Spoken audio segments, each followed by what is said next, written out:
Eu acho que está funcionando, tudo certo? Então, boa noite, todo mundo que está presente hoje. Henrique, seja muito bem-vindo. Valeu, Fábio. Prazer. Então, só para confirmar, está todo mundo me ouvindo bem? Se alguém tiver algum problema com o áudio, algum problema com o vídeo, aqui na barra lateral, se você está no seu computador, tem um chat. Você pode mandar pode mandar qualquer problema que esteja acontecendo, que a gente vai dar uma olhada também. Então, legal, o Jean tá aí, já tô vendo que o João também tá aí, Thiago. Então, qualquer problema que tiver com áudio e tal, pode mandar aqui no chat. E vamos lá, conforme o pessoal for entrando, eles vão pegando aí o fio da meada. Então, Boa. bacana, Leonardo, show.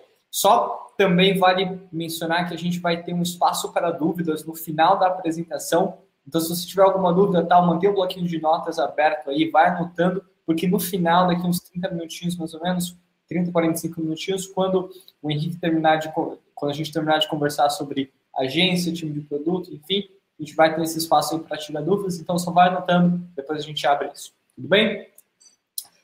Vamos lá então. Hoje a gente vai conversar um pouco. Eu também estou compartilhando minha tela, então se você não está olhando para cá, tenha em mente que eu estou compartilhando os slides e esses são mais ou menos os tópicos que a gente vai trabalhar. Então, hoje a gente está aqui para falar um pouco sobre trabalhar em agência versus trabalhar em time de produto.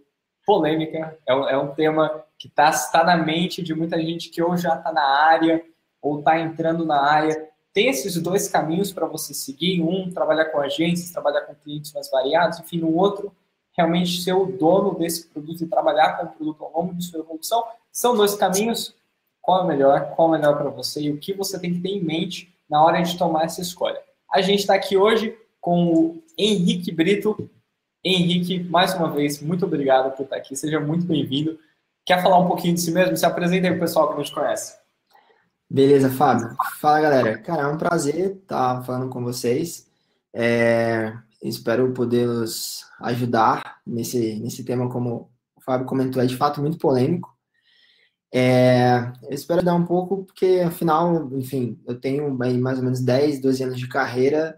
Acho que a metade, ou um pouco mais da metade, eu fiquei em agência e depois eu acabei migrando para produtos. Então, foi bom perceber a diferença que cada uma das coisas tem. Eu estava comentando com o Fábio que vai ser extremamente difícil ser imparcial, porque a gente acaba tomando partido em determinado momento da carreira, mas vou tentar ao máximo possível destacar os pontos fortes e fracos de cada uma dessas duas opções, né, baseado na minha percepção, enfim, na minha experiência, espero ajudá-los de alguma forma. Acho que é Massa, isso. muito bacana. Então, só para recapitular, a ideia aqui é realmente entrar a fundo nas duas áreas, então discutir um pouco sobre como é o dia a dia em agências, quais os tipos de trabalho que vocês normalmente têm em agências, os tipos de agências disponíveis, salário, enfim. Conversar sobre agências, conversar sobre time de produto, para que quem está assistindo o webinar consiga ter uma ideia muito clara dos dois mundos, como eles funcionam, e depois meio que fazer uma junção disso, explicando para vocês o que vocês têm que ter em mente na hora de tomar uma decisão, o que importa, quais perguntas que vocês têm que estar realizando, enfim. Realmente conseguir prover esse framework para que vocês consigam fazer uma escolha, claro, tentando ser o mais imparciais possíveis, tá? À medida do possível. Então, para começar, Henrique, tipos de agências, vamos conversar um pouco sobre quais as opções disponíveis para quem quer trabalhar com agência. Claro, vamos sim. Cara, acho que a gente tem alguns tipos no mercado hoje. É óbvio que é difícil até você mapear, porque, enfim, as agências, inclusive, elas estão mudando muito.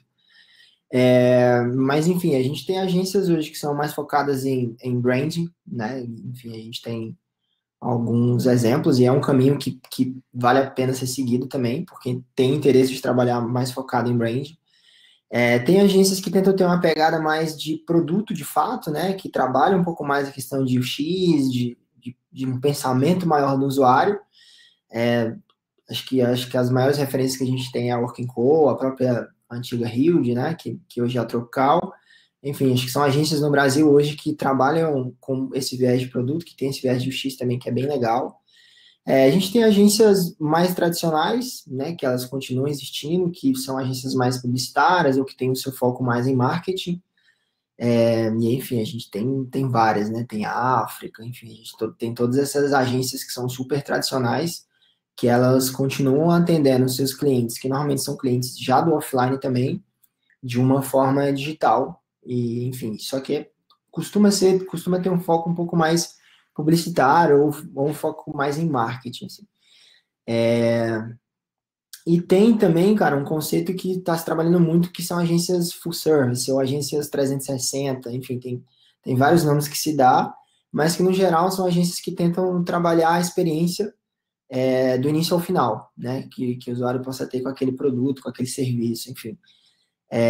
Então é a agência que vai fazer, cara, desde do comercial de TV até uma mídia social, saca? Até uma capa de Facebook. Então, é uma possibilidade também, né? Então, assim, diante do cenário hoje, acho que são basicamente, os tipos de agência que a gente tem. E cada um tem seu ponto forte, seu ponto fraco, enfim, depende muito do que cada um quer. Legal, bacana. E pensando um pouco em agências que têm um foco, ou pelo menos provém um serviço de design de produto digital. Enfim, provavelmente quem está assistindo um webinar está olhando para UX ou quer trabalhar mais com design de produto. Provavelmente essa pessoa não vai para uma agência de branding, por exemplo, uma agência que foca no desenvolvimento de marca, etc. Então, em agências que trabalham com produto, qual normalmente você vê como a estrutura, como você vê a estrutura dessa agência? Então, como são estruturados os times? Você trabalha em squad, você trabalha em uma organização maior? Como é normalmente a estrutura dessas agências? Entendi. Cara, essas agências costumam ter uma vibe mais de produto, assim, de novo, é muito variada essa questão de processos e tal.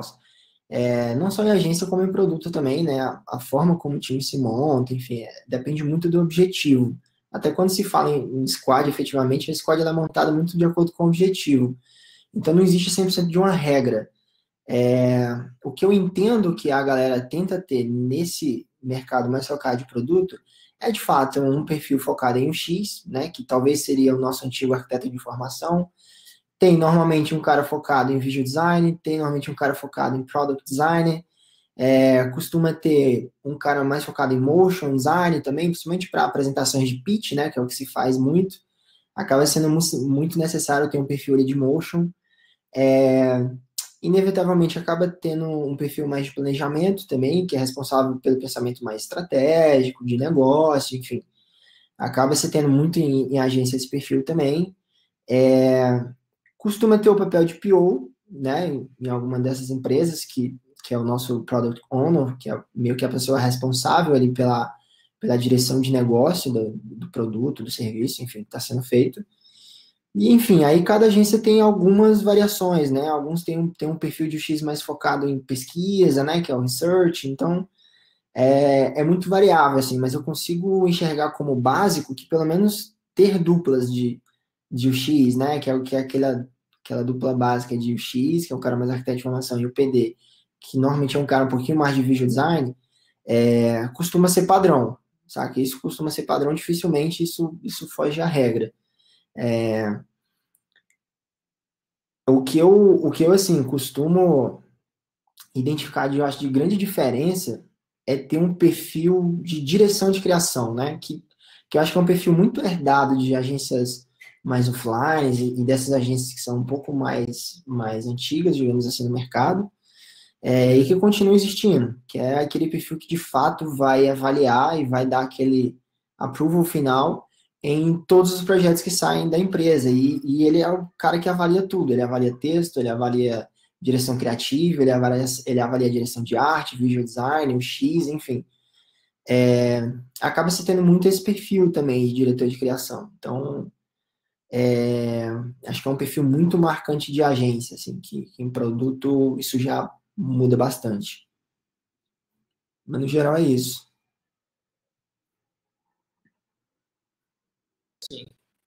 E para quem, para quem quer trabalhar como UX, como designer de UX, e uma agência, quais os tipos de trabalho que essa pessoa pode esperar?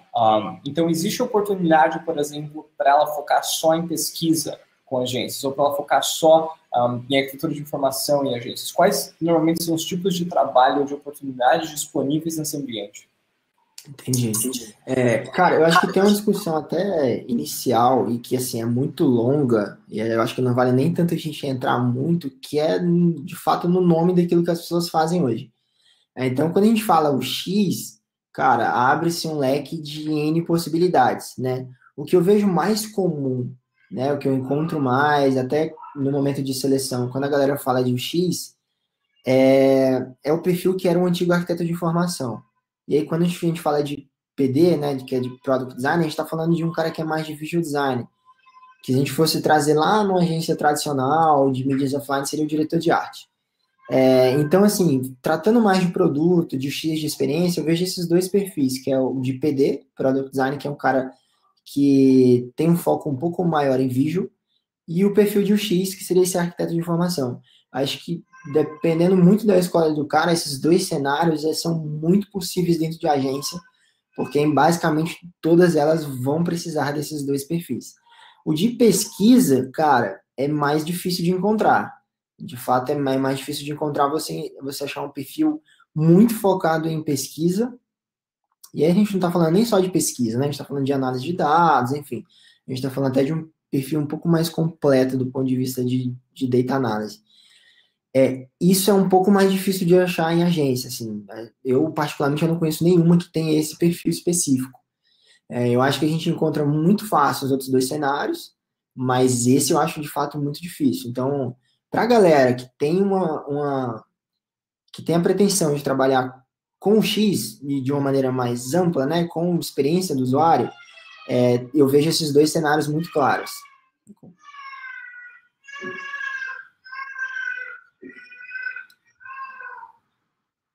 Momento. Mas mais importante que, por exemplo, para quem não entendia muito de agências, agora a gente já comentou um pouco sobre tipos de agência, sobre estruturas de uma agência. Aham. Quais os pontos positivos de você trabalhar numa agência? Entendi. Cara, eu acho que assim, tem vários pontos positivos. Eu acho que um dos maiores pontos positivos de trabalhar em agência é a variedade de temas que você é exposto e que você precisa meio que trabalhar e resolver, estudar, aprender, aprofundar. Então, assim, cara, um mês você vai estar trabalhando num projeto da Fiat, no mês que vem você vai estar trabalhando no projeto do Banco do Brasil, no outro mês, cara, enfim, para uma startup, para uma fintech. Isso é muito legal, sabe? Isso é muito relevante, porque você acaba, primeiro, de novo, como pessoa, se aprofundando em temáticas completamente diferentes, e isso culturalmente é muito rico, né? Você acaba sendo exposto a problemas, de novo, completamente diferentes, que você acaba tendo que ter um mindset completamente diferente, com objetivos de negócio muito diferentes, com perfil de público, né? Perfil de usuário muito diferente também. Então, isso é um ponto muito positivo, assim. É algo que eu sempre gostei muito e tem pessoas que hoje não saem de agências exatamente por gostar muito dessa variedade de projetos. E isso, por consequência, acaba fazendo com que você crie um portfólio maior, de forma mais rápida e com uma variedade maior. Então, você acaba tendo até uma certa liberdade criativa maior, né? Porque você vai exercitar a sua skill em projetos completamente diferentes, saca? Então, porra, trabalhar num projeto só da Nike é uma coisa, trabalhar num projeto da Nike, depois num projeto da Fiat, porra, é muito legal, assim, é muito rico, são desafios muito interessantes de se ter. Então, eu acho, assim, particularmente eu acho esse o grande ponto forte de você trabalhar na agência. Como eu falei, acaba gerando um portfólio mais rápido, então para quem está começando, acaba sendo muito positivo, porque você consegue criar um portfólio muito mais rápido, porque as coisas, os projetos em agência, eles acabam sendo mais rápidos, né? Você precisa fazer de uma forma mais rápida, ele precisa rodar mais rápido.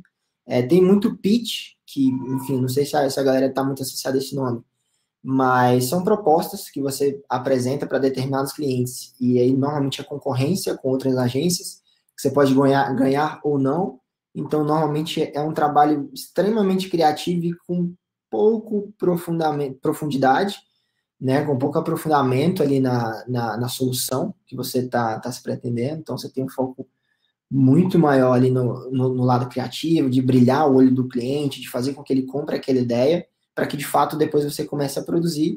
e que normalmente quando você produz não tem nada a ver com aquilo que você apresentou no pitch, né? Porque aí você começa a aprofundar no projeto, entender os objetivos, quais são os problemas que de fato o cliente tem, enfim. Então, para quem está começando, eu acho muito positivo, porque você cria um portfólio muito rápido, né? A possibilidade de você criar um portfólio muito rápido é muito maior.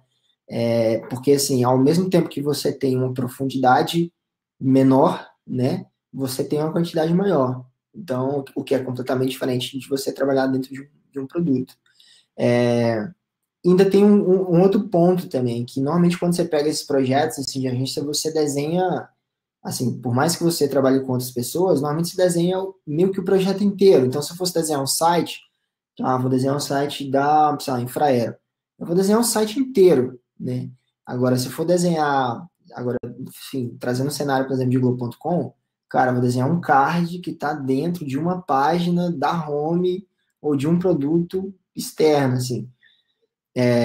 E cada um tem a sua, enfim, vantagem e desvantagem. Então, assim, eu acho que são os maiores pontos positivos que se tem de trabalhar em agência.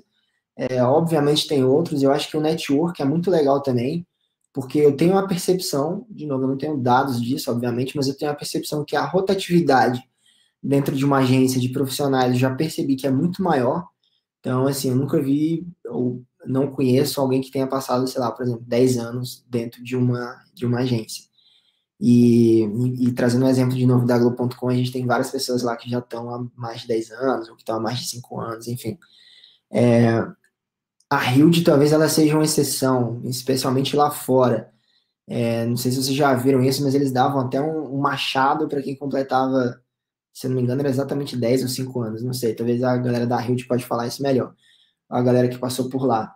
Mas em agência é um pouco mais fácil, então é um pouco mais difícil a pessoa permanecer por muito tempo. Então acaba que a rotatividade é maior, isso faz com que você naturalmente conheça mais pessoas. Então, por uma questão de network, acaba sendo muito, muito, muito positivo. Eu já mudei entre agências basicamente porque, sei lá, saiu um diretor de criação, foi para outra agência e foi e me levou. Ou saiu um diretor de arte amigo meu, foi para outro lado, foi e me indicou. Então isso é muito positivo, porque você acaba conhecendo mais pessoas e isso acaba trazendo um viés positivo ali na frente. Então acho que no geral é isso. Bacana, deu para ter uma ideia muito boa do... Enfim, é até engraçado. O Legal trabalho... os comentários também da galera. Depois a gente tem que responder. Bom, né? Trabalhei 5 anos na Clique, não ganhei nem almoço no geral. Mas isso. é interessante que você comentou aqui. O que você acaba desenvolvendo é muito diferente do pitch. Muitas vezes o que acaba indo para o ar, se vai para o ar, né, depois de anos, acaba também sendo diferente do que exatamente fotos ao longo do processo de design. Ok, pontos positivos, descobrimos isso. Vamos falar agora de pontos negativos. Na vida em agência, além de não ter almoço no Girafas. Eu acho que um dos principais pontos negativos, eu acabei meio que dando spoiler, né, falando um pouco, que é a pouca profundidade que você tem sobre aquilo que você está fazendo. Então, assim, é muito difícil. Normalmente você tem, sei lá, vamos supor que ao máximo você tenha 3 meses para entregar o projeto inteiro. É muita coisa, né? Porque a gente está falando de um projeto inteiro, que a gente está falando de todas as etapas de desenvolvimento de um projeto. A gente está falando não só da parte de UX, né? A gente está falando de tudo, de implementação, de back-end, de QA, enfim, são muitas variáveis. Então, normalmente, o tempo que se tem para aprofundar é pequeno e ainda é pouco valorizado o tempo, principalmente gasto em pesquisa, em análise de dados, saca? É muito difícil você pegar um projeto para fazer dentro de agência, que esse projeto, tipo, minimamente, ele tenha um GA ativo com as principais features traqueadas, assim, que são coisas muito, muito básicas. Então é muito difícil, então às vezes você tem que chegar, implementar, esperar aquilo rodar para conseguir extrair algum dado e depois, eventualmente, analisar de forma mais profunda.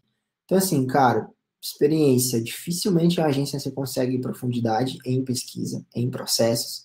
Os processos são um pouco mais corridos, talvez eles se assemelhem um pouco mais ao Lean UX, que é você testar rodando, saca? Só que aí o grande problema é que as pessoas dificilmente o trabalho de agência vai pro ar. Normalmente se demora muito tempo para colocar as coisas no ar, e sempre existe muita questão política envolvida no meio. Então, essa era uma coisa que me incomodava um pouco em agência, né? Primeiro, a demora e a dificuldade de se colocar em alguma coisa no ar, e quando se colocava, é aquilo que a gente chamava que é um filho sem pai. A gente coloca no ar e tchau, nunca mais eu olho para esse projeto, nunca mais eu olho para esse produto. E aí você tem aquela quase necessidade cara, você tem que acertar aquela bala de prata, saca? A ideia que você tem, que é feita com pouca profundidade, em pouco tempo, ela tem que ser muito assertiva. Porque nunca mais você vai voltar naquele projeto. Então, isso é muito, e na verdade é muito difícil de acertar, né? Porque, enfim, você já tem pouca profundidade e você não vai fazer uma interação em cima daquilo de forma rápida, cara, a chance de dar ruim é muito grande, né? A chance de não dar certo é muito grande. Então, acho que essa pouca profundidade e pouco tempo em relação aos processos, né? Normalmente, se você pula alguns processos, principalmente de pesquisa, de entendimento do negócio, entendimento do usuário, normalmente se pula muito. Então, esse eu acho que é um dos principais problemas.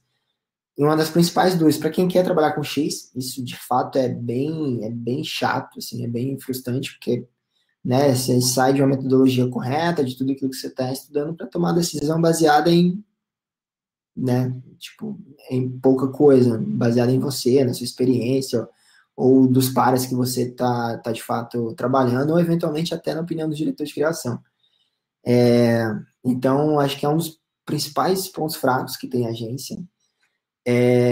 Eu acho que tem uma desvantagem que, enfim, algumas pessoas enxergam até como uma certa vantagem, mas, cara, é muito corrido. Essa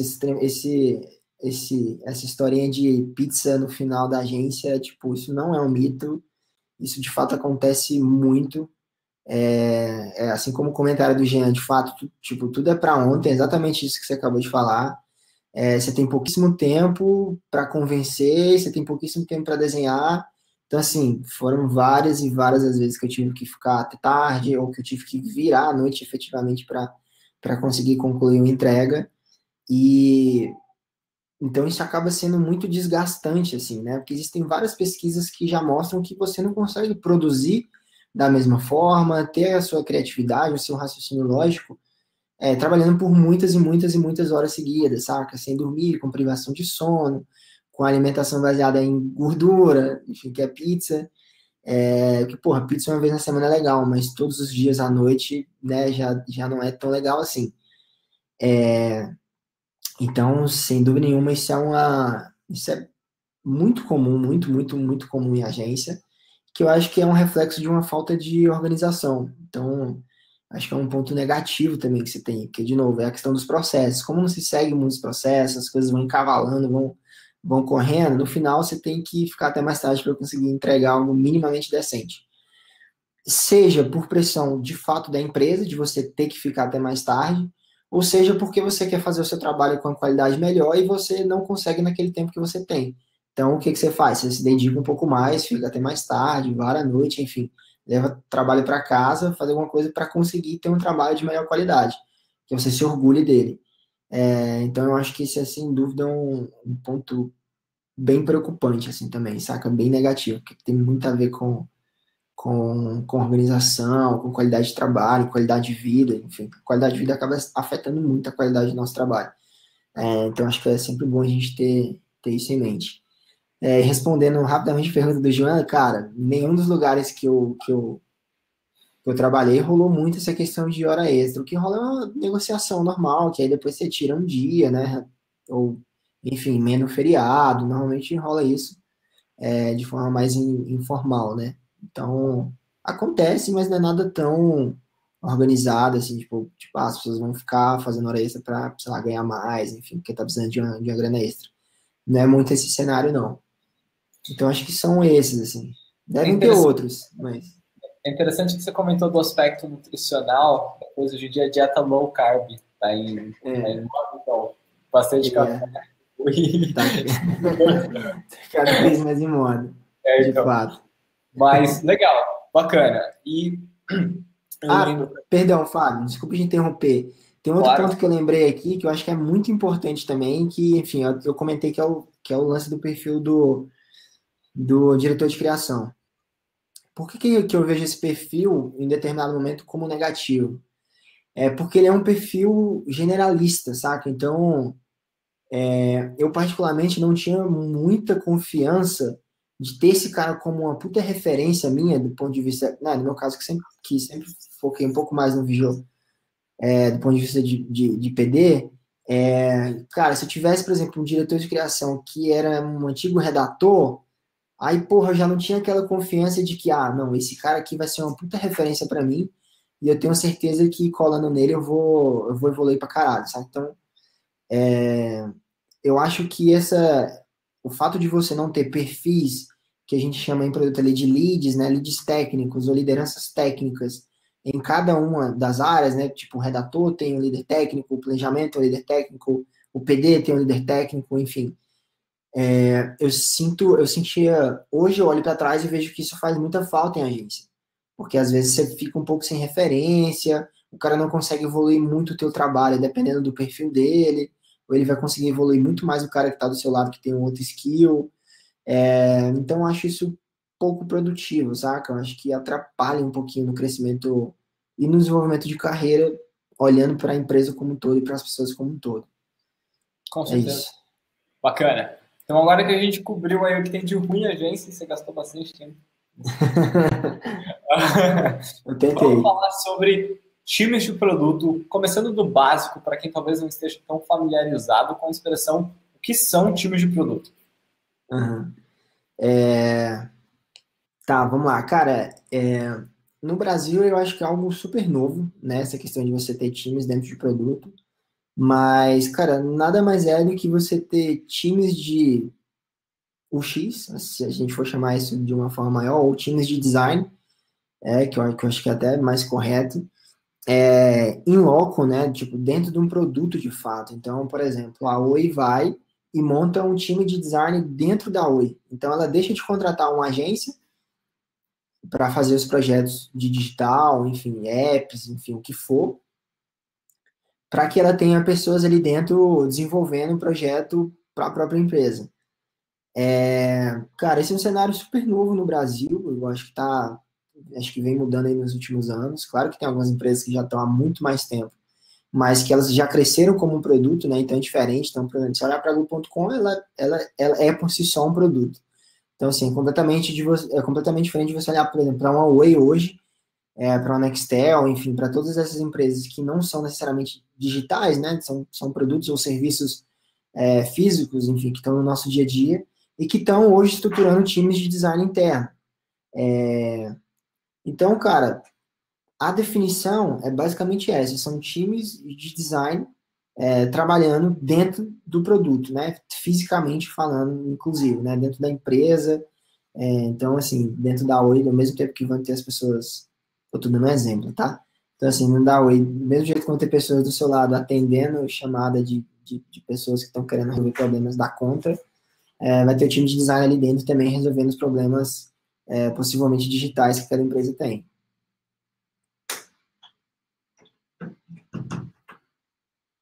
Iniciativas novas, né? Vamos... Exatamente. Então, você pode identificar também. Questão de... Exatamente. Falando um pouco agora da diversidade de times de produto, quais são tanto composições populares que você vê? A gente tem muito time hoje trabalhando com design, a gente também tem aquele conceito do designer alocado, enfim, tem algumas composições diferentes. Então, quais são os times de produtos? E eu acho que agora também vale comentar um pouco sobre times de produtos em organizações muito grandes, tipo a Oi, você deu um exemplo, ou em organizações não tão grandes, tipo uma startup menor, onde você talvez tenha assim. Então, tipos de times de produto. Vamos lá. Legal. Eu acho que a gente está até além desses itens que você já colocou, acho que a gente está até outros cenários também, né? A gente tem times de produto dentro de empresas mais voltadas para tecnologia e inovação, digamos assim. Acho que um exemplo é o próprio INDT, que foi um dos lugares que eu trabalhei, enfim, acho que meio que fechou em alguns dos lugares que tinha, mas eu acho que hoje em Manaus ainda existe. Mas o INDT, por exemplo, ele era um instituto de inovação da Nokia no Brasil. E lá você tinha um time de design de produto também, que estava ali, igual você comentou, resolvendo problemas que estavam muito claros, né, já evidentes e já mapeados, ou que estava ali numa etapa de proposição, de fato, de novos projetos, de novas ideias, enfim. Então, você tem esse cenário também, né, de algumas empresas que são mais focadas em tecnologia e em inovação. E em tecnologia, cara, a gente está falando exemplos de empresas que, por exemplo, criam softwares de contabilidade, né, igual a gente tem alguns exemplos. A gente tem outras que criam, sei lá, softwares para nutricionistas. Então, enfim, são algumas empresas que talvez nasceram ou que têm um viés muito mais de tecnologia, né, de início, de partiu da iniciativa de se criar um software, uma ferramenta, resolver através da tecnologia, e não inicialmente do design um problema, e identificaram, né, que precisavam do design para conseguir resolver de fato o problema. Como você falou, a gente tem as startups, que acho que é mais evidente, mais comum para todo mundo, que são, né, todas as startups que estão crescendo, que já estão há mais tempo no mercado, como, sei lá, Nubank, iFood, enfim, todas as empresas que são startups e que todo mundo já está muito familiarizado com isso.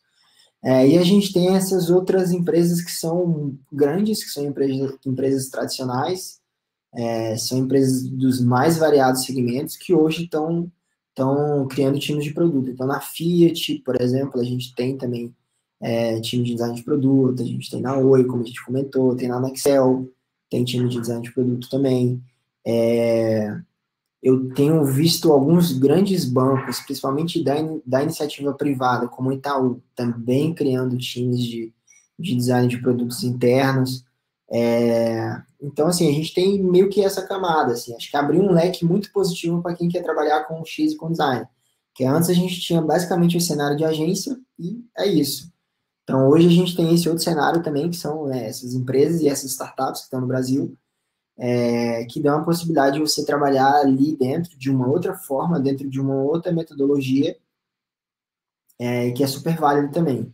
Então, indo para esse outro lado que você até comentou, que é mais de metodologia, né, que é como os times se organizam ali dentro, cara, eu vejo que a maioria das empresas hoje tentam seguir um modelo que foi criado lá atrás pelo Spotify, né, que eles chamam de squads, enfim, que nada mais são do que times multidisciplinares. Cara, isso não é uma grande novidade. A Globo.com, por exemplo, já tem há, enfim, sei lá quantos anos, acho que mais de 10 anos que a Globo.com já existe. Sempre foi baseada em times multidisciplinares, né? Porque, enfim, não tem como você colocar um projeto no ar se você não tiver times multidisciplinares trabalhando em conjunto em prol de um único objetivo, que é basicamente uma definição básica de um squad. Então, normalmente você tem o cara de PD, de novo, um cara mais de visual. Você tem aquele carinha ali que é o de UX, que é o antigo arquiteto de formação. Aí, normalmente, em produto, você já começa a ter alguns perfis mais específicos, né? Você começa a ter um perfil focado em pesquisa, normalmente, inclusive, é um perfil que cuida do lab, né? Que é do laboratório de usabilidade, que a empresa tem, que costuma direcionar muito mais esses cenários, né? De seleção de candidatos para entrevista, enfim, da própria coordenação do laboratório de usabilidade, da coordenação das próprias pesquisas e metodologias que estão sendo desenvolvidas ali. Então, você acaba tendo esse perfil também. Você tem o SM, que já é o Scrum Master, então é um perfil que cuida de uma metodologia ágil, né, que é o Scrum, então ele está muito relacionado a uma metodologia focada em squad também. Você tem, obviamente, você tem o perfil do PO, que é, enfim, de novo, como eu comentei, o cara que vai ter, né, aquela gestão de negócio em cima do projeto. E você tem os outros perfis de front, ou dev, ou full stack, ou back-end, enfim, você tem essa variedade de perfis. Dependendo do objetivo, você acaba sempre tendo um perfil ou outro de forma mais específica. Ah, não, eu preciso de um back muito focado em native, saca? Porque eu estou fazendo um app, enfim. Então, acaba... são times multidisciplinares, mas que não existe 100% de uma regra de, o time sempre tem que ser dessa forma. Não tem isso se forma muito mais de acordo com o objetivo que aquilo tem. Então, por exemplo, lá na Toro, cara, se precisar ter 2 PDs e um X, teremos. Se precisar ter 2 UX e nenhum PD, também teremos. Então, assim, depende muito do objetivo, do momento do projeto, do desafio que está sendo proposto, ou da iniciativa que está sendo tomada. Mas, no geral, de uma maneira muito tradicional, é um squad, times multidisciplinares, e normalmente eles rodam através de uma metodologia ágil.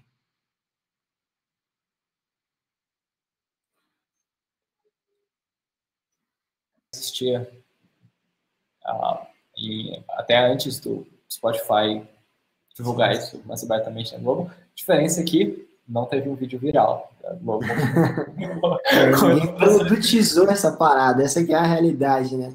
Infelizmente, não teve um vídeo lá, então... É verdade. Mas legal.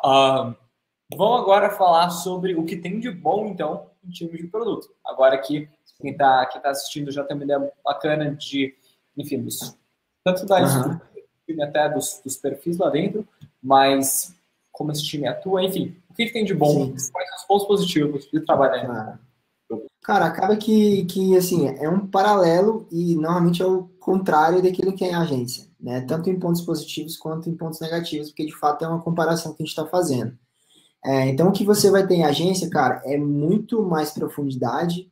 Na verdade, assim, você vai ter muito mais tempo para você aprofundar naqueles problemas que estão sendo resolvidos, né? Você naturalmente acaba ganhando muita profundidade.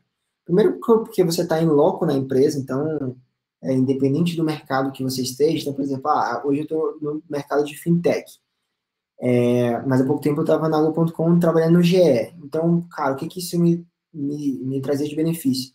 Eu estava do lado dos redatores, por exemplo, que estavam escrevendo matérias. Então, era muito fácil eu tirar qualquer dúvida com esses caras. Se eu quisesse sair na rua e entrevistar pessoas acerca de qualquer assunto sobre esportes, no caso, cara, também era muito tranquilo, a gente tinha tempo para fazer isso e a gente tinha uma metodologia muito clara. Então, o que eu sinto de mais ponto positivo é, cara, normalmente as agências têm uma estrutura muito mais definida, uma metodologia muito mais definida e que está muito mais alinhada com o processo de design de uma forma mais ampla, né? Então, por exemplo, e aí, cara, o processo em si varia muito de cada empresa, né? Porque, cara, só de design thinking, sei lá, a gente deve ter uns 20 modelos a serem seguidos. Mas, no geral, acho que o que dificilmente é pulado é o fato de fato, você conhecer o usuário para quem você está projetando. Acho que isso é muito importante. Então, você tem tempo de entender para quem que você está projetando e você tem tempo de entender o negócio. E aí é o momento que você faz aquele balanço, que é a necessidade dos usuários versus objetivos do negócio para você conseguir fazer uma proposta que atenda os dois lados, que não necessariamente, né, esses dois se encaixam sempre. Não, então você acaba tendo que dar uma balanceada em relação a isso. Então, o que eu vejo de ponto positivo, de novo, é muita metodologia, você tem mais tempo para aprofundar naquilo que você está fazendo. Tem um outro ponto muito positivo, é que você não larga o filho na rua e vai embora e nunca mais vê esse cara. Você tem um processo de iteração em cima dele muito grande, né? Então, você está colocando no ar, testando, aí faz análise de dados, aí volta, troca de novo. Então, você não tem aquela necessidade ou aquela pressão para, cara, eu preciso acertar.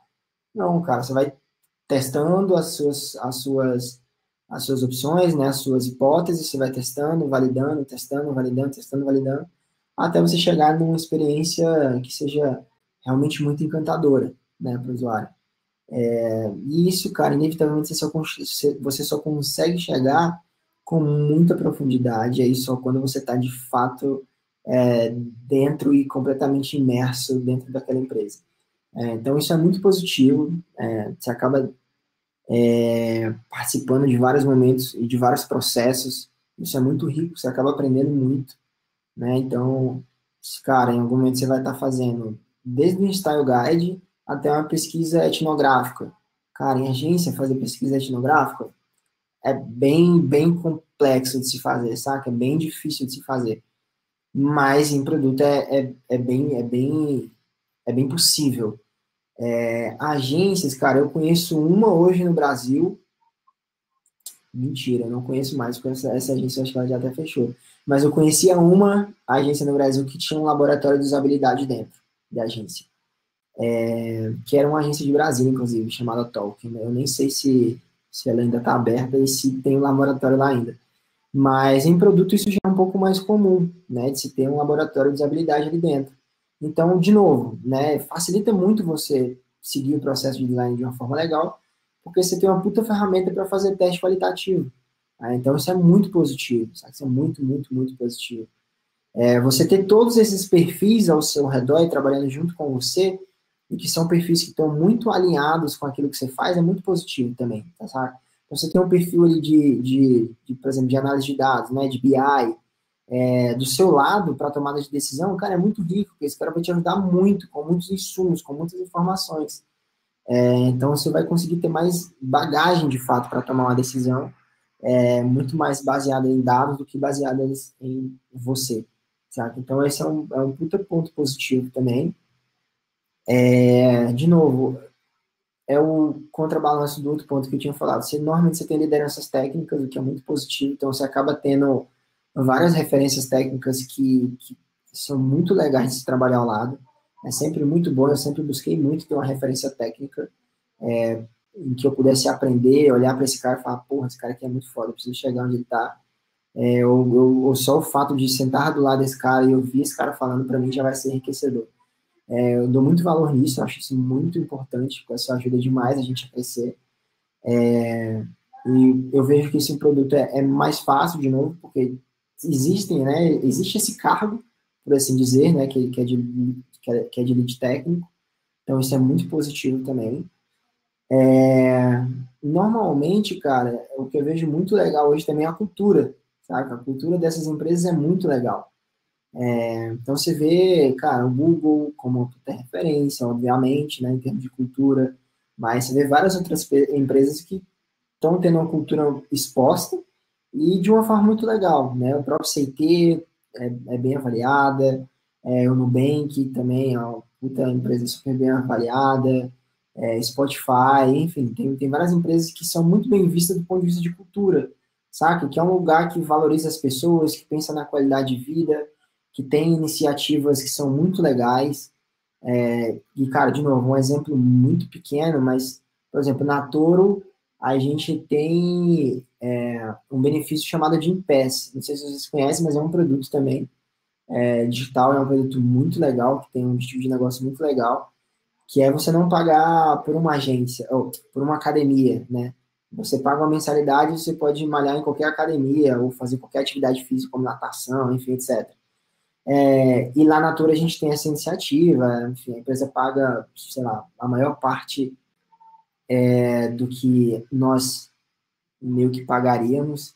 Então, assim, são pequenas iniciativas que você vai vendo que, cara, a empresa está pensando não só em te encher de pizza, saca? Está pensando na sua qualidade de vida de fato, está pensando em que você saia do trabalho de uma forma tranquila e que quando você esteja no trabalho, que aquilo não seja um fardo, sabe? Que aquilo seja legal. Não só pelas pessoas que estejam ali, mas que a cultura da empresa seja legal, saca? Não tem ninguém querendo passar um por cima do outro. Normalmente se tem uma cultura um pouco mais horizontal, saca? Pelo menos na Natura a gente tem uma cultura muito horizontal. Então, por exemplo, a gente não tem CEO na empresa. A gente tem os sócios e os sócios sentam do nosso lado, saca? Eles não têm uma sala em tal andar que tem o seu banheiro exclusivo, saca? Que é uma pessoa inacessível. Não, saca? A gente tá ali junto, trocando ideia, falando sobre negócio, falando sobre futebol. Então a cultura é muito legal, saca? É muito rica. Ela acaba gerando muito aquela questão que é muito falada, que é você se sentir dono do negócio, né? Mas eu acho isso muito legal, porque de fato isso de forma muito leve, isso acaba acontecendo, que é você se instigar no ponto de vista de empreendedorismo, saca? De você ver, de você começar a pensar, tipo, o impacto daquilo que você está fazendo em termos de negócio, de fato, saca? O que aquilo que você está fazendo vai gerar para a empresa em termos de negócio? O quanto ela vai crescer com aquilo, né? O quanto ela vai ganhar de dinheiro, de fato, com aquilo. Então isso é muito legal, e eu acho isso muito positivo também, é algo que me deixa muito feliz de, de ter essa possibilidade aqui no Brasil, e disso, apesar de ser recente de novo, acho que é uma possibilidade muito boa para a gente que trabalha com design. Bacana, bacana, assim. Eu acho que vale mencionar aí como um contraponto, talvez, que você também encontra algumas agências com culturas positivas. Então, para quem está ouvindo, só para não parecer que todas as agências têm uma cultura horrível. Claro, claro. Não, sem dúvida nenhuma. Sem dúvida nenhuma. Sem dúvida nenhuma. Então, mas com certeza concordo perfeitamente. Você tem uma. Enfim, observo talvez você tem um esforço consciente muito maior no time de produto, talvez, garantir Sim, com que todos aqueles membros se sintam parte daquela cultura e se sintam donos, que também é mais fácil de fazer quando você tem meio que medidas claras, métricas claras que você consegue observar. sim. Então, você consegue ver o crescimento da empresa, mas se você trabalha em uma agência, por exemplo, você provavelmente não vai ser dono daquele projeto por mais do que a duração do projeto, talvez alguma manutenção após. Então, Sim. interessante. Pontos Boa. negativos. O que tem de ruim no tipo de produto? Não tem, assim. Tô zoando. Tudo ótimo, obrigado. É... Cara, de novo, eu acho que é um contraponto, assim, as coisas ao mesmo tempo que você tem mais tempo, né, acaba que, assim, se as pessoas não tiverem uma maturidade muito grande, as coisas acabam sendo enroladas, sendo adiadas, as pessoas acabam sentando muito no prazo, como a gente costuma falar, né, então as pessoas acabam tendo a oportunidade de evoluir muito rápido. Então, eu acho que o tempo ele tem que ser muito balanceado, sabe? Eu não posso ter 3 meses para mandar uma cor de um botão, mas ao mesmo tempo também, né, não preciso fazer isso em milésimos de segundo. Eu acho que é um meio termo, assim, que às vezes algumas empresas perdem um pouco isso.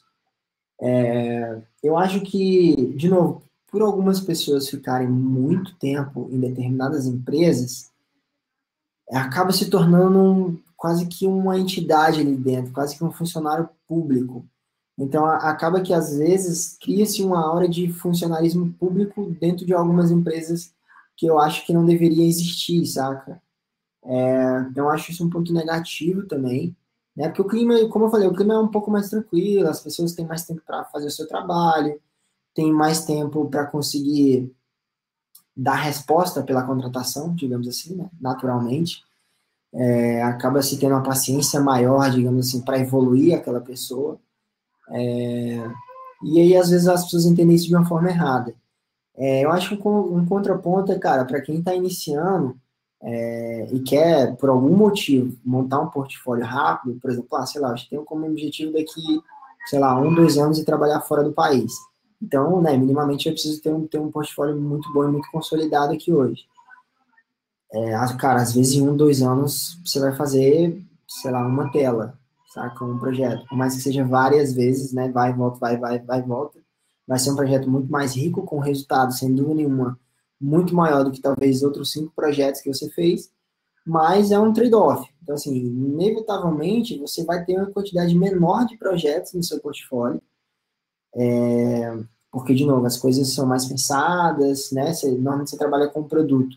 E você não vai ficar fazendo redesign do produto o tempo inteiro, então naturalmente você pega parte de um produto para conseguir resolver e evoluir, né? Pequenos pedaços da experiência para construir uma experiência melhor. Então, acho que isso pode ser um ponto positivo, dependendo do que a pessoa está buscando e do momento que a pessoa está. Que é, de fato, você ter pouca variedade. Você acaba se aprofundando muito em um assunto ou em uma área, digamos assim, acho que é mais em uma área do que em um assunto, de fato,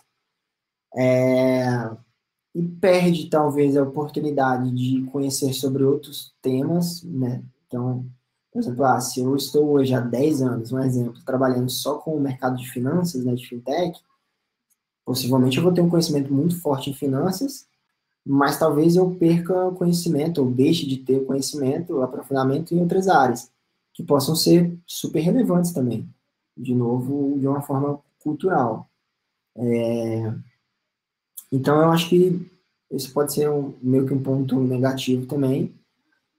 Deixa eu ver se tem mais algum ponto negativo mais evidente. Cara, eu acho que não. Fica por aí, né? Assim, assim, inevitavelmente acaba sendo um contraponto, assim, não tem muitos pontos fortes e fracos, que são muito diferentes um do outro, saca? Acaba sendo, de fato, o trade-off de uma escolha para outra, assim, acaba sendo uma comparação, de fato. E aí você tem que escolher, e aí, assim, de novo, é aquilo que a gente está falando no início. Não é que um é mais certo do que o outro, né? Depende muito do objetivo de cada um. Então, pode ser que algumas pessoas encarem isso que eu estou falando como negativo, como positivo. E aquilo que eu falo como positivo, como negativo. Então, assim, tipo, é natural que isso aconteça. Então, Pode falar. então, acho que esse é um ponto bacana para a gente puxar um gatilho daí, meio que para a gente também amarrar esse tópico. Quem Sim, está assistindo isso aqui, talvez agora ao vivo, depois da gravação, e está ainda sim, em dúvida, não sim, está sim. muito vendido na sua paixão por títulos, talvez ainda está considerando a agência, quais são algumas coisas que essa pessoa tem que ter em mente na hora de Sim. tomar uma decisão? Então, quais as perguntas que você deveria estar fazendo para si mesmo? Você mencionou uma coisa importante, que é, por exemplo, se eu quero trabalhar para fora, ou se, enfim, se eu só quero desenvolver o meu portfólio, em Uhum. um período curto de tempo, a agência provavelmente seja um caminho melhor. Quais são algumas dessas perguntas que uma pessoa deveria fazer na hora de tomar essa escolha? Acho que vale também comentar um pouco de salário. Uhum. Claro. Cara, eu acho o seguinte. Eu acho que a primeira coisa que assim, a gente tem que fazer é você conseguir se enxergar ou enxergar a sua carreira, o seu futuro a curto, médio, e talvez, que é o mais difícil, a longo prazo. Mas pelo menos a curto e médio prazo, saca? Pelo menos nos próximos 5 anos, vai, entre 3 e 5 anos, onde é que eu quero estar daqui 3, 5 anos? Eu acho que é a primeira pergunta que você tem que fazer. Talvez uma das próximas perguntas é o que que eu quero fazer de fato, saca? O que que me brilha o olho, saca? O que que vai me deixar de fato muito feliz fazendo hoje? Acho que isso é uma pergunta muito importante. Outra coisa é, levando em consideração que eu entendi o que que eu quero fazer, o que brilha meu olho, qual é o melhor cenário, basicamente, né? Para fazer isso que eu quero fazer, olhando para esses dois cenários e tudo isso que a gente pintou, olhando para esses dois quadros, qual que eu me vejo mais? Qual que eu acredito que ali eu vou conseguir evoluir mais naquilo que eu estou fazendo? Né? Então, enfim, acaba sendo um pouco uma sessão de autoanálise, mas de fato depende muito de cada um, né? Depende muito dos objetivos a curto, médio, longo prazo, depende muito da empresa, de fato, que você está indo, né? Então, é óbvio e é inevitável que você tem que, por exemplo, vamos supor que você tem duas opções. Uma é ir para uma startup pequena e outra é para uma startup muito grande. Cara, você vai ter o mesmo questionamento. Eu vou para pequena ou eu vou para grande? Porque às vezes o salário, sei lá, pode ser o mesmo, né? Mas o que cada um vai oferecer em termos de trabalho diário, de desafio diário, pode ser muito diferente, de fato, um para o outro, né? Em um você pode talvez ter mais autonomia, um você pode ter, né? Você pode participar dos maiores projetos daquela empresa, que normalmente, sei lá, são startups pequenas, ou não, ou às vezes, não, eu vou para uma startup grande porque, cara, já está muito mais consolidada, então eu vou tocar pequenas partes, mas eu vou focar muito mais em aprender com as pessoas que estão ao meu redor. Enfim, é sempre muito difícil decidir, mesmo escolhendo um dos lados. Então, mesmo escolhendo a agência, para qual agência eu vou? Né? A gente falou sobre vários tipos de agência. Escolhendo o produto, para qual cenário que eu me vejo mais? Tá? Querendo ou não, cada um tem os seus benefícios, né? Tem as suas vantagens e desvantagens. Ir para um Itaú e ir para um Nubank é completamente diferente uma coisa da outra. E eu não acredito que uma é simples e puramente melhor do que a outra. Eu acho que depende do objetivo de cada um. Então, assim, de novo, eu acho que é uma questão de autoanálise, de você olhar para você, ver o que te faz feliz, o que te motiva, o que você quer aprender, olhar e ver qual desses lugares vai me fazer chegar onde eu quero. Sabe? Acho que é basicamente isso. O que você falou de salário, que eu acho que é um ponto que eu acabei não comentando, cara, isso assim, é muito difícil de dizer, sabe? Eu sinto, nas últimas entrevistas que eu tenho feito, em relação aos candidatos que eu tenho visto e aos meus colegas que estão tanto em agência como em produto, que produto costuma pagar um pouco melhor. Mas, de novo, eu não tenho dado para afirmar isso aqui. Né? Eu tenho uma percepção de que, normalmente, a agência vai muito mais para um lado, para um apelo de tipo, cara, vem para cá ganhar cane, Aqui você vai trabalhar com projetos muito fodas o tempo inteiro, dá fit, dá não sei o quê, dá não sei o quê, não sei o quê. Então, eu acabo te vendendo algo que aparenta ser muito grande, que te vai dar uma visibilidade muito grande. Em troca, te oferece um salário, né, mais ou menos, sem tantos benefícios. Eu, de novo, não conheço nenhuma agência, e aí, de novo, pode ser pura falta de conhecimento, que tenha um puta plano de carreira, saca? Um PDI muito claro, muito bem definido, saca? Nesses 10 anos, eu nunca vi de agências grandes a médias a muito grandes, como as que eu comentei. Nenhuma delas tem um PDI muito claro que você entra e fala, porra, legal, sei o que, é que eu preciso fazer para ir para o próximo step. Entendo quais são os níveis de salários, de cargo, etc. Isso em produto já é muito mais claro, sabe? Isso já é muito mais evidente. Um exemplo, cara, lá no INDT, quando eu trabalhei lá em Manaus, esse processo de crescimento da carreira, ele estava impresso, colado na parede, sabe? Para que todo mundo visse e tivesse visibilidade. E ainda era uma carreira em Y, que você poderia ser um gestor ou você ser, de fato, um perfil muito técnico, um especialista técnico. Então, assim, o sentimento é de que em agência você ganha menos e que em produto você costuma ganhar um pouco mais. É uma percepção que eu tenho. E que a forma de você evoluir dentro de um produto costuma estar mais estruturada exatamente por causa do PDI, né? Do Programa de Desenvolvimento Individual. Normalmente isso já está mais estruturado, já está mais desenhado, então as faixas de cargo e salário são mais livremente abertas. Se você perguntar para o seu gestor, certamente ele vai te falar, porque isso já vai estar estruturado. Eu sinto que é mais fácil você evoluir, porque, de novo, você tem um perfil técnico como gestor, né, que é o lead técnico. Então, esse cara, ele tá focado em evoluir o seu trabalho, ele tá focado porra, esse cara tá merecendo uma promoção, vou ser o cara que vou abraçar essa promoção para ele. Então, assim, de novo, acabei tendenciando muito pro lado de produto, mas é uma percepção que eu tenho. É claro que existem várias outras agências, principalmente as mais grandes e mais tradicionais, principalmente em São Paulo, cara, que pagam, assim, bem pra caralho, tipo, é inevitável. Tinha diretor de arte em Brasília, antes do Marcos Valério, que ganhava 30 mil reais, ganhava 25 mil reais. Claro que depois daquela merda de corrupção que deu, isso foi revisto, né? Mas ainda assim, existe muito esse cenário de algumas agências que pagam muito, muito, muito bem. Sim, sim, sim. Salários que realmente são muito grandes. Às vezes demora um pouquinho mais para você chegar nesse nível, né, de trabalhar numa agência muito grande, que tenha muita visibilidade e que pague muito bem. Mas pode acontecer também, né? Não é uma regra, não, isso aqui que a gente está falando. Tá? Bacana. Bacana, assim, acho que deu para, pelo menos, mapear algumas das questões e alguns dos questionamentos que você tem que ter na hora de tomar essa decisão. Henrique, muito obrigado. Acho que a discussão foi bem legal. A gente ainda tem uns minutinhos aí, então acho que agora vale abrir o espaço aí para dúvidas. A gente teve uma dúvida lá no começo, que eu lembro, do Danilo Rosa. Enquanto a gente responde essa, se mais alguém tiver dúvidas, por favor, digite no chat. No chat aqui na lateral, se você estiver no celular, está em algum lugar aí, não sei exatamente onde. Mas só digitar no chat que a gente vai tentar responder. Então, vou ler aqui a pergunta do Daniel Rosa. Henrique, me chamo Danilo Rosa, correção. Sou diretor de arte e sempre trabalhei em agência de publicidade. Estou migrando para UX. Como começar e quais áreas de UX pode atuar em um time de design? Então, eu acho que ele está falando um pouco sobre como fazer a transição de diretor de que para trabalhar como UX e talvez quais sejam as roles aí, ou os papéis mais comuns para ter esse background.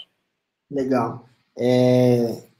Cara, Danilo, normalmente o diretor de arte ele acaba migrando mais para o cenário que eu comentei, que é o Product Designer, enfim, que tem vários labels, como eu comentei, que é, cara, Product Designer, Visual Designer, UI Designer, Web Designer, enfim, acho que tudo você se acha ainda hoje na internet. Mas eu tenho identificado e a gente tem mapeado de uma forma mais comum chamar esse perfil que tem uma pegada um pouco mais visual e que tem esse amor, digamos assim, pelo design um pouco mais visual, que gosta de fazer isso, indo para esse perfil que é mais de PD, né? E, cara, a transição que você tem que fazer, aí eu acho que é o conhecimento de fato de UX. né? Que é você pensar na experiência, que é você pensar na interação, você pensar que você está desenhando uma interação, você pensar que você está desenhando para alguém, e se você está desenhando para alguém, você precisa entender quem é essa pessoa que você está desenhando, quais são as motivações que essa pessoa tem, quais são os cenários que essa pessoa usa, aquilo que você possivelmente vai projetar, quais são os impedimentos que essa pessoa poderia ter para usar ou deixar de usar aquele produto que você está projetando. Então, acho que o migrar, por exemplo, do diretor de arte para o cara que é um PD, que é o visual design, acho que é muito mais pegar o conhecimento de UX, saca? O conhecimento de metodologia, de processo, é olhar para o design de uma forma mais ampla, entender realmente sobre design de interação, entender sobre a experiência do usuário, entender sobre como é que eu posso mensurar aquilo que eu estou fazendo, como é que eu posso ter certeza ou tentar buscar um resultado positivo, como é que eu confirmo aquilo que eu desenhei, né? Como é que eu projetei, como é que eu sei que eu atingi o objetivo que eu queria. É um pouco diferente, né? Você sai de uma área normalmente de comunicação e vai para uma área de design. Inclusive o Rafael Andrade, uma pergunta antes da sua, ele comentou que, enfim, a gente acabou tendo uma discussão sobre isso e a gente de fato teve, acho que ele está nos ouvindo aí também. Eu discuti muito com o Rafael sobre essa diferença de comunicação e design. Porque primeiro que eu sou formado em comunicação e depois eu acabei migrando para o design. Então, é muito perceptível a diferença, né? Elas são duas áreas de fato, né? Elas são duas ciências de fato diferentes. Então, por si só, elas têm objetivos diferentes, não são antagônicas, muito pelo contrário, elas são complementares. Só que se você quer fazer essa transição, você de fato precisa mudar o mindset. Então você vai desligar um pouco o mindset de comunicador e você vai ligar um mindset de design, sabe? Que é um pouco diferente. O design, ele tem algumas metodologias que você precisa passar. Eu não deixo de acreditar que é uma ciência, saca? Existe uma metodologia por trás de design, do mesmo jeito que existe uma metodologia por trás da comunicação, né? Então que a gente tem uma matéria chamada metodologia científica, porque de fato isso é muito importante.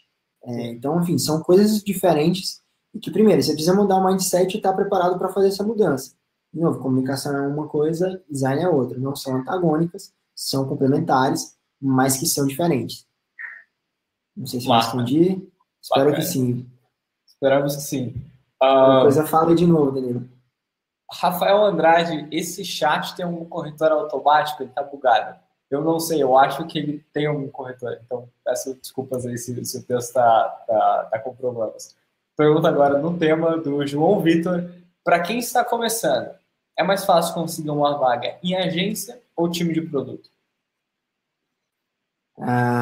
Cara, sei lá, alguns anos atrás eu te falaria que é agência, por causa da quantidade, de fato. É um número que antigamente era muito maior. Mas hoje, cara, vendo a quantidade de vagas que se tem dentro de produto publicada, não só lá no Slack que a gente tem, mas nas comunidades do Facebook, próprio LinkedIn, cara, eu acho que talvez hoje esteja muito mais fácil você trabalhar em algum produto. Porque a quantidade de vagas que eu estou vendo dentro de produto é muito grande, cara, muito, muito grande. A quantidade de opções que estão abrindo hoje, de novo, é muito grande. Você tem muitas possibilidades. Você tem várias vagas. A gente recentemente está lá na Toro, estávamos com 4 vagas para o X e 4 vagas para o PD. Hoje, estamos com 2 vagas para cada ainda.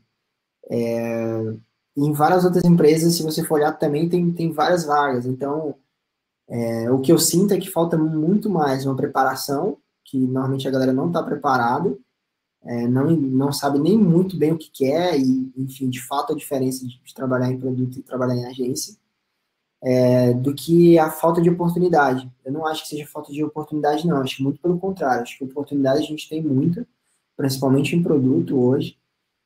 Não que a agência não tenha, de novo, mas eu talvez por acompanhar mais produtos, eu acabo vendo muitas vagas dentro de produto. Então, eu acho que é muito mais você se preparar e estar pronto para fazer essa entrada, digamos assim, de entrar de fato no mercado, do que uma facilidade ou outra de a agência ou produto. De novo, eu acho que você não deveria pensar em qual é mais fácil conseguir. Você deveria pensar em qual que eu quero. E aí, pensando em qual você quer, cara, corre atrás, saca? Sangue no olho, já começa a montar o teu portfólio, o teu trabalho focado naquilo que você quer. Que aí, cara, certamente você vai conseguir, saca? Isso, assim, Exato. quase 100% de certeza. Excelente ponto e, embora não tenha sido a pergunta, vale fazer esse gancho, que muitas vezes eu escuto dúvidas de quem está começando agora, pô, Fábio, mas eu preciso de experiência para fazer projeto, mas não tenho projeto, então não consigo experiência, tem esse problema aí do ovo da galinha, quase. Você precisa focar em ter poucos itens de qualidade no seu portfólio. Então é muito melhor você ter um ou dois estudos de caso que demonstrem sua habilidade, enfim, seu raciocínio, demonstrem seu domínio do processo. Isso é muito, muito melhor do que você ter 10 projetos que você só fez por fazer para preencher o seu portfólio. Então, ao invés de pensar qual que é mais fácil e tal, foca em realmente desenvolver suas habilidades, em você se preparar, porque aí para a vaga que você quiser entrar, você vai ter essa preparação, você vai conseguir entrar lá, sabe? Claro, de fato. E sempre, assim, de novo fazendo um paralelo, lá em agência a gente chamava projetos fantasma, né? Fantasmas. Eram, enfim, peças que a gente criava para criar portfólio, né? Coisas que a gente tinha normalmente 100% de liberdade criativa, poderíamos fazer o mundo mudar de cor. Então, assim, tudo era possível e a gente chamava isso de peça fantasma. A gente meio que pode e faz isso também do ponto de vista de produto, chamando várias coisas de redesign. Saca? Vou fazer o redesign do Google, vou fazer o redesign do... vou fazer... Então, assim, hoje se você entrar no Dribble e digitar Netflix, cara, o que vai ter de redesign, de redesign, de redesign, assim, é infinito. Não acho que seja a melhor solução, né? Eu acho que talvez seja muito melhor você olhar ao seu redor e tentar identificar algum problema real que exista e falar, caralho, como é que eu vou resolver isso aqui? Saca? Por exemplo, mobilidade urbana. Cara, como é que eu resolvo isso aqui? Saca? Cada dia mais engarrafamento, transporte sucateado, nasceu Uber, sacou? Com certeza. Ou até projetos de design que você consiga demonstrar a efetividade do seu design. Então, por exemplo, Isso. eu vejo gente falando, pô, fazer um redesign da Amazon. Cara, eles têm 3 mil designers trabalhando nisso com dados. Você provavelmente não tem acesso às mesmas informações para ter um design efetivo. Sim. Mas, minha barbearia, por exemplo, usa um sistema péssimo e eles pedem, tem uma quantidade de cancelamentos que seja. Você pode trabalhar em design, pode passar pelo processo, vai ter acesso ao público-alvo para fazer teste, pode usar o seu protótipo e quase que efetivamente demonstrar se você resolve um problema identificado ou não, Sim. coisa que você nunca faria fazendo um redesign, né? Não, assim, de certa forma, até uma pretensão, né? Porque, enfim, claro. Eu conheço alguns designers do Netflix e que, assim, os caras são muito, muito, muito fodas. Assim, não acha que eles estão lá fazendo merda. Assim, os caras são muito, muito, muito bons. Então, assim, é até difícil você tentar propor algo melhor do que talvez o que os caras já estejam fazendo. Então, assim, uma coisa... E, assim, acho que tem que ficar claro duas coisas, assim.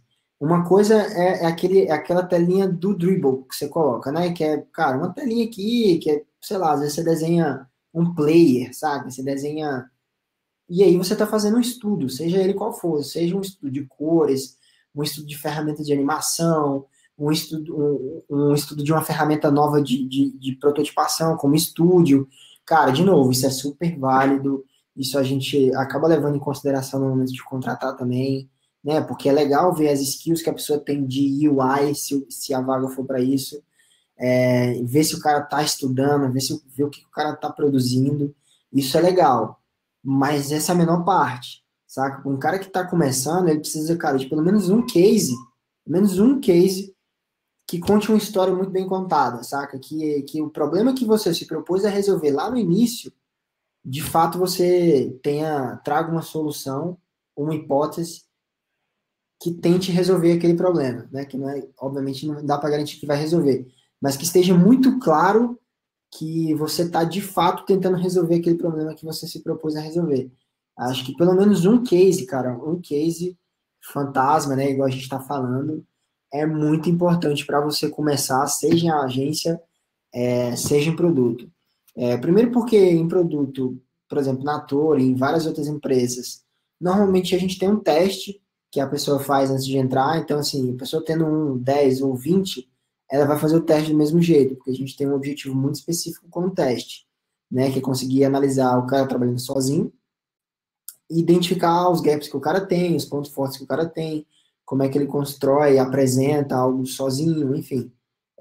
Acaba que tem um viés não simplesmente de contratar ou não contratar, tem um viés de conseguir perceber e analisar melhor o perfil do cara.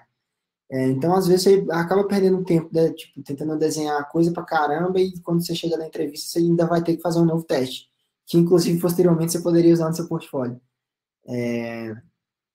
Então, acho que é muito mais o estar preparado, tentar ter pelo menos um case que conte uma história muito bem contada, que você consiga demonstrar o seu trabalho, a qualidade do seu trabalho, que o resto acaba sendo natural. Com certeza, com certeza. O Jean fez uma pergunta, eu vou responder essa pergunta bem rapidamente para a gente encerrar, que já estouramos o horário aí. Mas quais alternativas seriam viáveis para se criar um material a nível estratégico, onde você consiga demonstrar pesquisa, processo, etc. Então, meio que, como você comunica suas habilidades quando elas não são necessariamente visuais, quando você não tem um resultado visual. Cara, estudos de caso, ponto. Use texto corrido e use outras ferramentas visuais que não sejam a interface final, mas, enfim, outros entregáveis, tipo plano de pesquisa, tipo visualização de resultados de pesquisa, etc. Use essas ferramentas em texto corrido para efetivamente explicar o que você fez. É a maneira mais eficiente de você fazer isso, na minha opinião. Não, justo, eu vou complementar aí também, que eu acho assim, às vezes as pessoas, principalmente quando a gente fala de processos, de metodologia, eu vou tentar ser o mais rápido possível, tá? Eu sei que a gente já estourou meu tempo aí. Mas, cara, às vezes as pessoas enxergam análise de dados, né, Big Data, enfim, tudo isso que a gente está falando de Data Driven, como o fato de eu ter, sei lá, um Analytics, um Mixpanel grudado no meu produto, e aí você fala, pô, mas eu não tenho um produto, eu estou criando algo do zero. Então, cara, dados, existem muitos disponíveis da maior forma possível que você queira buscar gratuitos, dados e pronto, saca? E aí você dá um exemplo, por exemplo. Cara, eu posso olhar como é que está o score e quais são as principais reclamações sobre a empresa ou sobre o serviço que eu me proponho a resolver no Reclame Aqui, nas redes sociais, no Google. Como é que está essa empresa nos trends ou essas palavras que são relacionadas nos trends do Google? O que já tem disponível no Google, de fato, de pesquisa sobre isso? Então, por exemplo, eu estou falando de loterias. Deixa eu entrar aqui no Google e ver se ninguém até hoje fez alguma pesquisa mostrando qual é o perfil das pessoas que jogam hoje em uma loteria. É um exemplo, e assim, eu tenho 100% de certeza que você vai achar, sabe? Que você vai achar, vou fazer um projeto de pets. Cara, não tenha dúvida que se você entrar no Google, você vai achar vários estudos mostrando qual o perfil comportamental das pessoas que procuram um pet, por que as pessoas abandonam um pet. Então, assim, você já vai encontrar várias pesquisas prontas, sabe? Que você simplesmente pode consumir aquela informação, aquele dado, para conseguir te ajudar a definir uma hipótese e, obviamente, citar a fonte. E só para complementar, também, cara, existem várias formas super leans, né, de se fazer teste. Pode criar um formulário no Google, postar na sua rede social. Você pode, inclusive, patrocinar o seu post na rede social, 50, 40 reais, e ter uma quantidade de pessoas muito grande respondendo aquilo que você está fazendo. Então, assim, nunca é uma desculpa, tipo, porra, não tem dados. Cara, vai ter. É só enxergar dados de uma maneira mais ampla, saca? Você conseguir pesquisar comentários sobre determinada coisa no Twitter, por exemplo, e conseguir fazer uma análise sobre aquilo, conseguir gerar uma inteligência sobre aquilo, cara, já é muito válido e com certeza vai enriquecer aquilo que você está fazendo. Com certeza, com certeza. Tem grupos, tem grupo de WhatsApp para tudo hoje. Vai lá no grupo de WhatsApp. Exatamente. Já vai conseguir uma quantidade legal de dados. Mas com isso a gente encerra então o webinar de hoje. Trabalhar em agência ou time de produto. Espero que tenha ficado um pouco mais claro como agências funcionam, pontos positivos, negativos, tipos de produto positivos, negativos. Isso é excelente. Legal. Então, Henrique, muito obrigado, Jean. Henrique, muito obrigado. Agradeço de verdade por ter participado. Acho que todo mundo gostou muito de poder aprender um pouco aí da sua experiência. Então, pô, muito obrigado. Legal, Fábio. Cara, eu que agradeço. Assim, obrigado pela participação de todo mundo aí, comentando, mandando pergunta. E de fato terem separado esse tempo aí para ouvir a gente falando aqui, né? Contando um pouquinho sobre a nossa experiência. Cara, quem ficar com qualquer dúvida aí também, fica à vontade para me chamar lá no Slack, me mandar e-mail, enfim, qualquer coisa do tipo. O meu e-mail, rapidamente falando, é henriquebritoa@gmail.com, então fique à vontade para quem não está no curso me mandar também. E é isso, cara. Espero ter ajudado e fique à vontade para entrar em contato comigo. Até a próxima. Perfeito, então. E esse webinar vai ser gravado, então se você entrou no final, se você perdeu alguma coisa do começo, não se preocupe que a gente vai postar nas redes sociais. Além disso, a gente vai ter mais webinars como esse, então segue lá no Facebook, LinkedIn, segue em todos os lugares. Henrique também, segue lá no LinkedIn. Com certeza. Vou dar um jeito de colocar as redes sociais do Henrique aí em algum lugar para vocês terem acesso. E se você não está no curso e quer aprender UX, o Henrique é mentor da Awari, então acesse awari.com.br, você vai ter mais informações lá também. Obrigado, gente. Boa noite. Até a próxima. Valeu, gente. Boa noite. Tchau, tchau. Valeu.